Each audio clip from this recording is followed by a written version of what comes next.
What's going on, everybody? Tanner here with another video. Hope you're all having a great day. And in today's video, we're going to be talking about which Facebook ad campaign objective you should be using in order to get the most sales possible on your e-commerce store. And I know there's a lot of, I wouldn't say beef, but a lot of, questions about which one to use, which person on YouTube, who do you listen to, which one works best, etc. Everybody has their different strategies, and one person has a different strategy. I don't know if you recognize the setup that I'm in right now. I'm actually at Hayden Bull's house here in his apartment. He's actually at the hospital right now. His business partner, Abdul, had to go to the emergency room. So Hayden's over there with him right now, and I'm here just getting some work done. And he's going to be fine, so that's why I'm not over there. It's not that big of a deal. But, yeah, I'm in Hayden's little spot right here, filming videos at his desk. His apartment, there's not much to it, Big living room and two wooden desks. Pretty nice, if you've been following me, I have a little plastic desk.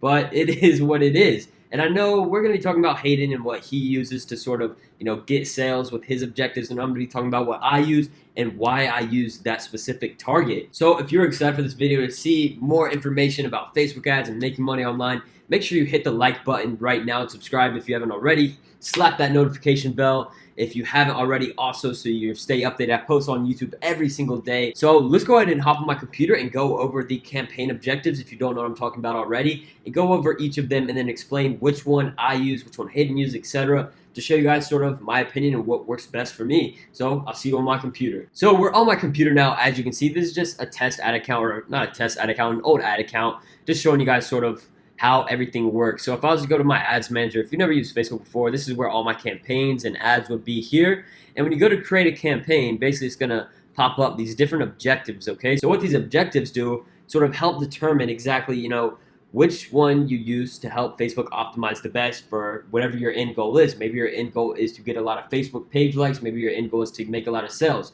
For me, it's to make a lot of sales on my e-commerce store. So what I'm going to be using, well, actually, let's save that. I'm not going to be showing you guys exactly what I use yet, but let's go through each one of these right here. So there's three sections right here: awareness, consideration, and conversion.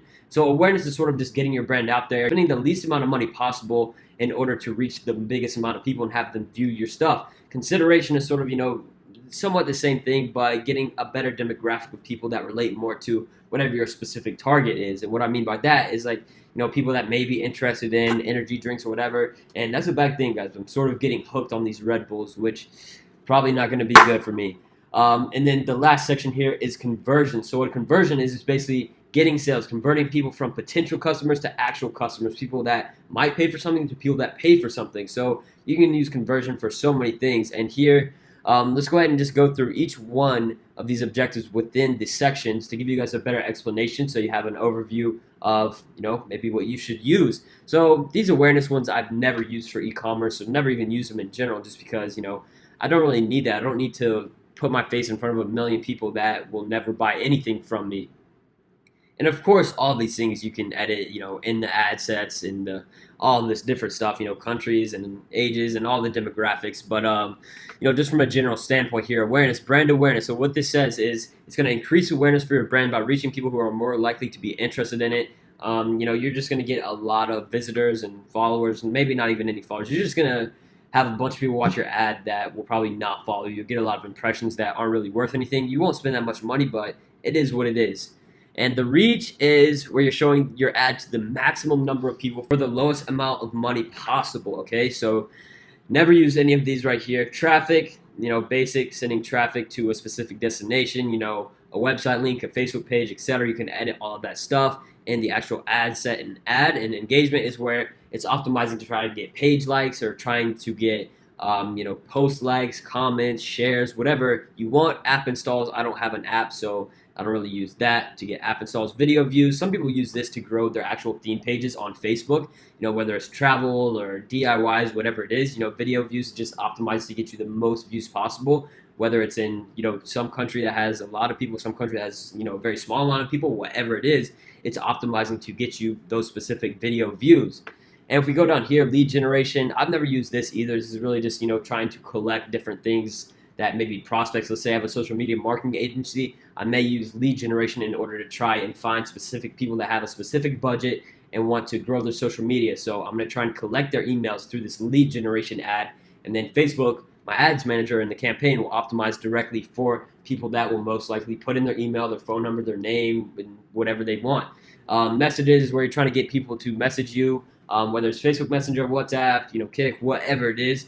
I don't really use that. Maybe you use that if you optimize a lot for chatbots in your e-commerce stores. I want this to relate more to e-commerce than anything, so you guys have a better explanation and understanding of sort of everything that's going on. And here is the important part, for me at least. This is what I like to use, conversions. So conversions right here is just directly getting sales. We're going for purchases. What this is, PUR, capital PUR, purchases. That's what this is right here, conversions, where we're just trying to get the most sales possible. We don't really care how many visitors we're getting. We care about getting the sales, getting a return on our ad spend. And catalog sales is basically, let's say you have a Facebook page and you add it as a store page, then you're able to add products and then people can buy directly off of Facebook. I had that for my stores, but I don't really try and promote it that way. I want to get data on my actual store. I don't care about getting data on the Facebook page as much as I do of my actual store and see the actions of, who's visiting a specific page, who's adding the cart, who's purchasing, etc., making lookalikes. And actually, there's a new thing, value-based lookalikes. I'll be making a video on that soon. And there's a new marketing section on Shopify. There's a lot of things that I got to show you guys. And then the next one is store visits, but this is like in-person store. Let's say you have a brick-and-mortar store where you sell clothes or whatever it is. You see here, you get more people nearby to visit your brick-and-mortar location. So with this, you're just going to be geo-targeting specific people that live in the area of you, the specific vicinity. Because let's say you have a store here in Newport Beach, California. You don't want to be targeting people in North Carolina because they're most likely 99% of the time not going to fly all the way from North Carolina to here just to go to your brick store. It is what it is. So now let's actually talk about how this all relates to e-commerce. So this right here is the Facebook Ads Manager. Like I said, this is where you run all the Facebook ads if you're not familiar with it. I might make a video just going through all of it to show you guys how it works. But this is just a guided campaign of how you actually make money. And, I'm going to talk about what Hayden does first. I don't know specifically. I haven't watched all his videos and stuff. I talked to him a little bit about it. I was just on an e-commerce panel in Arizona at the Build Your Empire event, speaking on a panel with me, Hayden Bowles, Sebastian Georgiou, and Thaddeus Strickland. And we all do different things to make money online with e-commerce. Of course, it all ties together in the end. But, speaking on specific points, we're not the same. We all do different things.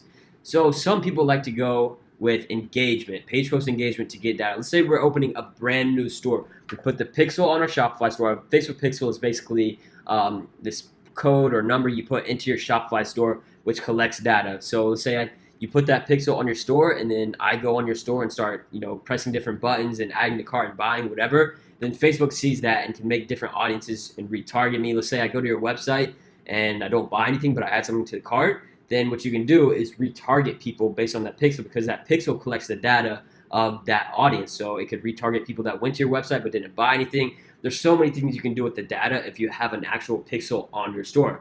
Facebook pixels are very valuable, and the more you spend, the more visitors, the more traffic, the more sales, everything like that, the better the pixel gets and the better and easier it is to make money.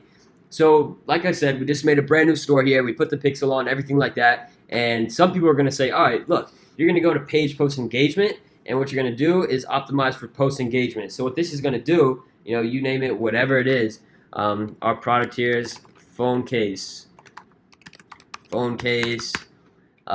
have a $20 break-even point, which is what you sell it for minus the actual cost. And we're doing page post engagement, PPE, capital PPE. So I never turn on any of these things here, create split test, budget optimization, any of that. So some people are going to tell you to do this. All right, look, you have your ad running as you would for conversions, but you have the link and everything connected to your store and the product page, but you're going to be optimizing to get the most engagement on that post possible instead of for conversions, just to get the data. Some people think that if I'm running page post engagement, I'm going to get the most data possible, which will then help me make more sales when I start using conversions. But honestly, I think it's a waste of time and a waste of money. And why is that? The reasoning I say that is just because most of the time, page post engagement is just it's like reach. You're gonna get a lot of views, a lot of likes and comments, etc. But none of it is actually gonna be valuable. I mean, some of it is valuable, but a majority of the data you're going to collect from the visitors on your store are people that either aren't ever gonna buy from your store, don't care, or just accidentally clicked it, or really have no means of buying whatsoever. So when you're doing this, you may be getting some brand awareness. That's not bad, so whatever. But I would not rely on this just to get data. So what do I do now, you're asking? You want to figure out exactly what I do in order to get the sales and optimize.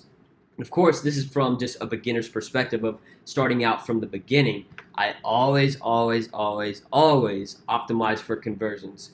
Now, why do I do this? Optimizing conversions directly optimizes whether you're cold testing with no data, a bunch of data, whatever. You're automatically optimizing in order to get sales on your store. Why waste your time getting likes and comments when you could be optimizing to get sales? Of course, at first, your sales aren't going to be the best. You're probably going to be losing money or breaking even.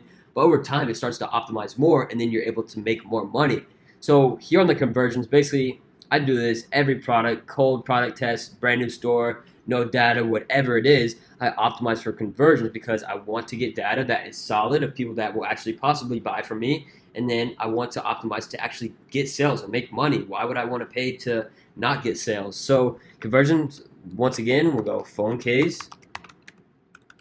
We have a $20 break-even point. And we are doing cold per. So cold per is basically, we're cold testing. This product has no data on it. We've never tested it before, and we're optimizing for purchases. PUR, capital PUR is purchases. You know, Facebook Ads Manager has this sort of keywords, not keywords, but these abbreviations for exactly how to run your ads and the objectives and everything like that. So I'm not going to optimize for store visits or catalog sales because one, I don't have a brick and mortar store. This is an e-commerce store. And two, catalog sales. The catalogs, it doesn't really matter that much. We're always aiming for more sales on our actual store. So now once we do that, we're able to continue and make our ad set and everything like that. We edit our placements. I've made tons of videos on how to actually set up product tests and stuff like this. And when you're setting your website conversion event, you know, it's always going to be red, okay? From the beginning. After you get some purchases, no, it won't be red. But when you're cold testing, all this stuff is going to be red because you don't have data. Nobody's ever viewed content. Nobody's added to cart. Nobody's purchased or anything like that. So what I would do if I were you is go onto your store after you've installed the pixel and start playing around with it. Give yourself a coupon code, buy something. So then the Facebook pixel can see that, look, people are buying, it's adding to cart, and they can sort of value the pixel off of that and start to optimize a little bit. Of course, it's not going to be quick. It's not going to do much for you, but it's going to at least get you started. So we always optimize. At least for me, I always optimize for purchases right off the bat or whatever. It's not red, so it's not going to be the best. And we go through here, choose our locations and all the demographics, detail targeting, always uncheck that. And your placements, of course.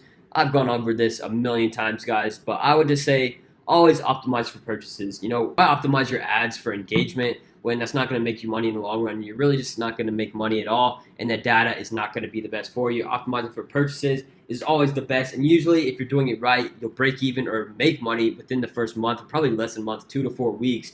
And you know, that's what I do, guys. That's what makes me money. That's what I've always done, and not everybody's going to tell you that. And of course, I'm not here to say this is the perfect exact method. There's no exact method to making money with Facebook ads, but this is what I've always used and what I go and believe by. So if you want to try it, that's what I would recommend. I know a lot of you guys already do that if you've been following me for a while. So if you have any questions, drop them in the comments below. I love engaging with you guys and helping you out. And hopefully this video gave you some better insight on what's going on with the campaign objectives. So if you enjoyed this video, guys, make sure to leave a like, comment, and subscribe. Peace.